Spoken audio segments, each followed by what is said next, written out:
Assalamualaikum warahmatullahi wabarakatuh. Selamat datang kembali di kelas Bu Ayu. Baik anak-anak, sebelum kita belajar, kita baca doa terlebih dahulu ya. Bismillahirrahmanirrahim. Apa kabarnya kalian semua? Ibu doakan supaya kalian sehat selalu dan tetap semangat dalam belajar. Anak-anak, hari ini kita akan belajar di tema 2, udara bersih bagi kesehatan, subtema 1, pembelajaran 5 dan 6.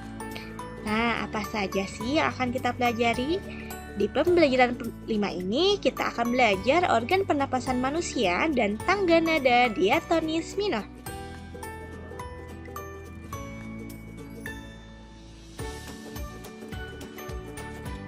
Yang pertama adalah pernapasan pada manusia. Setiap saat kita bernapas. Saat menarik napas, rongga dada kita mengembang. Sebaliknya, saat menghembuskan napas, rongga dada kita kembali ke ukuran semula. Bernapas juga membutuhkan kekuatan otot. Otot manakah itu? Nah, bernapas ini adalah kegiatan menghirup oksigen ke dalam tubuh dan membuang karbon dioksida dari dalam tubuh. Kegiatan bernapas membutuhkan kekuatan otot. Otot pernapasan utama adalah diafragma. Diafragma terdapat di dalam tubuh di bagian bawah rongga dada. Diafragma berbentuk seperti kubah. Ketika kita melakukan pernapasan, ada dua mekanisme pernapasan, yaitu pernapasan dada dan pernapasan perut. Pada pernapasan dada, pernapasannya melibatkan otot antar tulang rusuk. Nah, ada dua fase dalam pernapasan dada, yaitu inspirasi dan ekspirasi. Pada saat fase inspirasi, otot antar tulang rusuk akan berkontraksi, lalu tulang rusuk akan terangkat, rongga dada membesar, paru-paru mengembang, tekanan udara dalam paru-paru rendah, lalu udara luar masuk ke dalam paru-paru. Nah, sedangkan pada fase ekspirasi, otot antar tulang rusuk akan berelaksasi. Tulang rusuk turun, rongga dada mengecil, paru-paru mengecil, tekanan udara dalam paru-paru tinggi, lalu udara keluar dari paru-paru. Nah, bagaimana dengan pernapasan perut? Pernapasan perut adalah pernapasan yang melibatkan otot diafragma. Ada dua fase juga dalam pernapasan perut, yaitu inspirasi dan ekspirasi. Pada pernapasan perut fase inspirasi, otot diafragma akan berkontraksi. Diafragma menjadi mendatar. Rongga dada dan paru-paru mengembang, tekanan udara dalam paru-paru rendah, dan udara luar yang bersih yaitu oksigen masuk ke dalam paru-paru. Ketika pernapasan perut di fase ekspirasi, otot diafragma akan berelaksasi. Diafragma akan melengkung. Rongga dada dan paru-paru mengecil, tekanan udara dalam paru-paru tinggi, udara kotor dalam paru-paru yaitu karbon dioksida pun akan keluar. Nah, baik anak-anak, kita lanjut ya ke tangga nada diatonis minor. Bernapas merupakan kegiatan yang sangat penting. Pernapasan kita dapat dilatih dengan berolahraga. Dengan organ pernapasan yang terlatih baik, kamu dapat mengatur pernapasan dengan lebih baik. Pengaturan pernapasan sangat diperlukan, misalnya pada saat kamu menyanyi. Coba nyanyikan lagu ini ya. Oke, ini ada lagu Gugur Bunga dari Habib Mutahar. Lagu Gugur Bunga termasuk lagu bertangga nada diatonis minor. Tahukah kamu ciri-ciri lagu bertangga nada diatonis minor? Ya, nomor 1, bersifat sedih. 2, kurang bersemangat. 3, biasanya diawali dengan nada la sama dengan A. 4, mempunyai pola interval yaitu 1,5, 1,1,5, 1,1. Contoh lagunya adalah Gugur Bunga, Syukur, dan Bubui Bulan.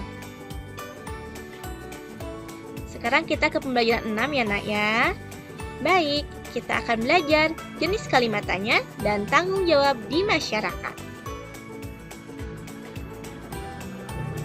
Ada 4 jenis kalimat tanya, di antaranya 1, kalimat tanya biasa. Kalimat tanya ini sangat umum yang sering kalian temui dan sering kalian gunakan. Memerlukan respon langsung, kadang memerlukan respon sedikit panjang ya. Lalu yang kedua ada kalimat tanya klarifikasi atau konfirmasi, yaitu ingin mengklarifikasi kebenaran. Jawaban yang diharapkan dari pertanyaan jenis ini adalah berupa ya atau tidak. Lalu ada juga kalimat tanya retoris, yang sebenarnya tidak membutuhkan jawaban langsung. Jawaban sudah diketahui oleh penanya, cenderung terasa seperti ejekan atau sindiran. Biasanya ditandai dengan katanya, bukankah?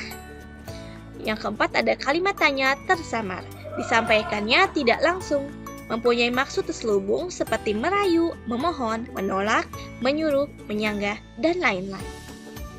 Nah, kita ke tanggung jawab sebagai warga masyarakat. Suatu sore, Lani bersama ayah dan ibu sedang duduk di teras. Teras rumah mereka menghadap taman di depan rumah. Di taman itu tumbuh aneka tanaman bunga. Di sudut taman juga tumbuh pohon mangga. Suasana di teras rumah terasa sejuk. Tiba-tiba Lani terbatuk-batuk. Lani mencium bau asap. Kelihatannya seseorang tengah membakar sampah daun-daun yang belum kering. Asap sampah yang dibakar itu begitu pekat. Udara jadi tercemar asap. Ada orang membakar sampah berupa daun-daun yang belum kering. Pembakaran sampah ini menimbulkan asap tebal. Udara jadi tercemar asap. Banyak orang jadi batuk-batuk akibat menghirup asap itu.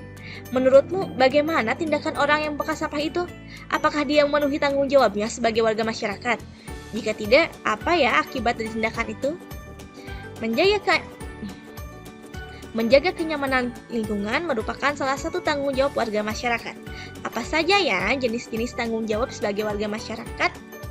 Nah, yang pertama adalah memelihara ketertiban dan keamanan hidup bermasyarakat. Nah, ini diupayakan dengan membuat peraturan untuk dipatuhi bersama segenap warga masyarakat.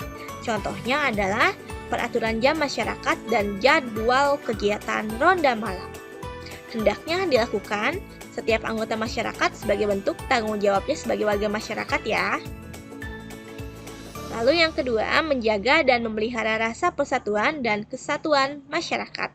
Bisa dilakukan dengan membina keserasian, keselarasan, dan keseimbangan dalam berbagai lingkungan kehidupan, saling mengasihi, membina dan memberi antar sesama, dan tidak menonjolkan perbedaan, tetapi mencari kesamaan. Lalu, 3. Meningkatkan rasa solidaritas sosial sebagai sesama anggota masyarakat. Nah, solidaritas ini adalah rasa setia kawan sebagai warga masyarakat terus ditingkatkan dengan mengutamakan kepentingan bersama daripada kepentingan pribadi atau golongan. Nah, salah satu contoh bentuk dari solidaritas ini adalah kerjasama atau gotong royong. Yang keempat adalah menghapus bentuk-bentuk tindakan diskriminasi. Yang keempat, menghapuskan bentuk-bentuk tindakan diskriminasi dalam kehidupan di masyarakat. Secara harfiah, diskriminasi berarti perbedaan perlakuan. Diskriminasi ini memiliki arti memperlakukan orang atau kelompok, biasanya minoritas, secara berbeda berdasarkan karakteristik seperti asal, ras, negara, agama, keyakinan politik atau agama, kebiasaan sosial, jenis kelamin, bahasa, dan usia. Baik anak-anak, itulah yang kita pelajari di pembelajaran 5 dan 6. Jika ada pertanyaan, silahkan komentar di bawah. Jika ada pertanyaan, silahkan komentar ya, atau hubungi Ibu di WhatsApp ataupun Google Classroom. Terima kasih telah mendengarkan dengan baik anak-anak soleh, solehah, dan hebat tentunya. Wabillahi taufiq wal hidayah. Wassalamualaikum warahmatullahi wabarakatuh.